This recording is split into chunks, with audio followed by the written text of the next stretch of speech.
hello' guys welcome back to my mini blog তো দিনটো আৰম্ভ কৰোঁ চিয়া চিডছ ৱাটাৰ দি তাৰপিছত এয়া মোৰ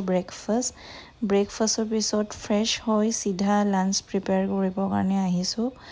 আজি মই যিহেতু অকলে আছোঁ তো যি মন যায় তাকে বনাই খাম মোৰ ফেভৰেট হয় কচু মাছ তো আজি কচু চব্জি বনাব লৈছোঁ অলপমান দালি দি দিছোঁ তেতিয়া গ্ৰেভিটো ধুনীয়া হয় তাৰপিছত পানী দিলোঁ এয়া এতিয়া শ্ল' মত গেছটো জ্বলাইছিলোঁ দেখিছেনে জুইটো কেনেকৈ জ্বলি উঠিছে তো কুকাৰ পাতি দিলোঁ এতিয়া আদা নহৰু ৰেডি কৰিছোঁ একো বেলেগ মছলা ইউজ নকৰোঁ অনলি আদা নহৰু এই চিটি মাৰিলে 5টা চিটি মাৰিলে হৈ যায় এতিয়া তেল গৰম হৈ গ'ল পিঁয়াজ দিলোঁ পিঁয়াজটো অলপমান ভাজি যোৱাৰ পিছত বিলাহী দিছোঁ একচুৱেলি বিলাহী দিয়ে নে নিদিয়ে মই নাজানো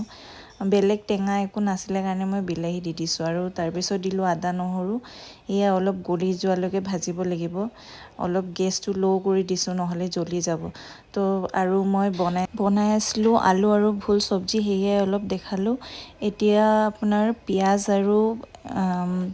বিলাহীটো ভাজা হৈ যোৱাৰ পিছত বইল কৰি থোৱা কচুটো দি দিলোঁ তাৰপিছত যেতিয়া পানীটো উতলিব তেতিয়া মাছটো দি দিছোঁ আৰু এয়া চাওক গাইছ ইমান টেষ্টি হৈছিলে নহয় এতিয়াও মানে মোৰ খাওঁ লাগিছে তাৰপিছত এয়া হ'ল আজি লাঞ্চ আৰু যদি ভিডিঅ'টো ভাল পায় লাইক কমেণ্ট শ্বেয়াৰ ছাবস্ক্ৰাইব কৰি দিব বাই বাই